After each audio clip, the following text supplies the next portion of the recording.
When we asked the Insomniac team what the secret to Spyro Year of the Dragon was, they said flaming and gliding. Well, we wanted to put them to the test, and since we couldn't figure out a way to get them to breathe fire, we did the next best thing: gliding.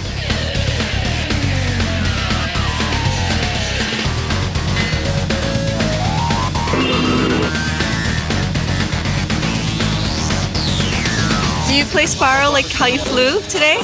Oh God, no. With Spyro, I got the controls easy. It's down.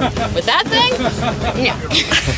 The way I play Spyro is kind of the way I handle this. Every time I go up, I wind up crashing, so, you know.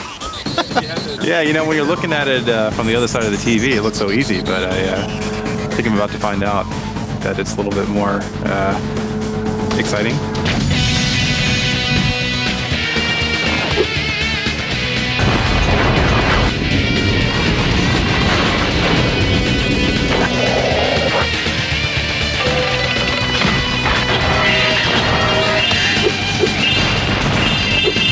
As exciting as Insomniac's hang gliding adventure may have been, it doesn't compare to what Spyro's been up to.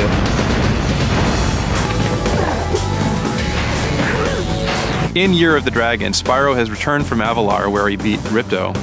Unfortunately, the dragons discover that the eggs have been stolen, and they've been stolen by a sorceress who happens to live on the other side of the Dragon Worlds in an area called the Forgotten Worlds. This time we kind of find out that, you know, why he's alone and he's the only young dragon is that all the other dragons haven't hatched yet. So you spend, you know, the next week of your life trying to rescue baby dragon eggs. And then with the magic of the baby dragon egg, Spyro will be able to overthrow the queen along with his friends, the playable characters. And this time, joining Spyro in his high-flying adventure are 6 new playable characters. You have Bentley the Yeti, Sheila the Kangaroo, Sergeant Bird, the Flying Penguin with rocket launchers, and Agent 9, the space-age monkey. And then you also get to play Sparks, which has never been a feature before. So I like Sparks a lot, and it's kind of a throwback to retro gaming. It's top-down, it's fast-paced action. Probably my favorite character of all the new characters would be Sergeant Bird. There's just something really fun about flying, getting up really high, and just launching a volley of rockets at a target. It's always fun blowing stuff up. Mine is Agent 9, the space monkey, just because he's such a freaky character. And it is a lot of fun where you are able to go into sniper mode, and you can do that here with Agent 9. You can zoom into a character and blow him away from pretty far away. In addition to the new characters, Spyro Year of the Dragon is also packed with new minigames. There's a really fun boxing minigame where you can play Bentley the Strongman and take on the Yeti, who's making a cameo appearance from Spyro 2. You're actually in a ring, you've got a 3-round boxing match, and you can jab, you can use undercuts, you can block. Some of my favorite mini-games in the game are the submarine chases. There's just something about tailing in behind somebody and waiting for the torpedoes to lock on and then firing and watching it track in and sink your enemy, I find very enjoyable. Completing the game is no easy task, so we asked our team for a few hints on how to solve some of the more complicated puzzles. There are a lot of secrets in this game. Definitely look for cracked walls. There's specially marked cracked walls that if you charge, you can crash through them. If you're Sheila, you can kick through them. One of the trickier areas is actually one of the final snowboarding challenges in the super bonus level at the very end of the game. I was having a very difficult time. No matter how hard I tried, I'd always come in last place. And finally, someone clued me in that there's a great big jump right when you start. And do all your tricks off that first jump, and that'll charge up your turbos. And then just worry about staying on the track.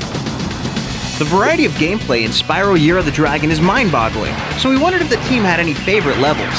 Fireworks Factory is easily my favorite level because we've got a little Matrix scene going on in there where the camera revolves around stop-motion photography. We've got a really cool little mini-game. It's a Doom shooter where you're playing Agent 9 in first-person perspective and you can walk through these little dungeons.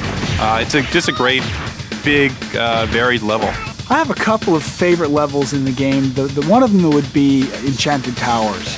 It's one of the ones where you play as Sergeant Bird, and so you're able to get some elevation and just let loose with the rockets and just shooting down balloons and flying creatures.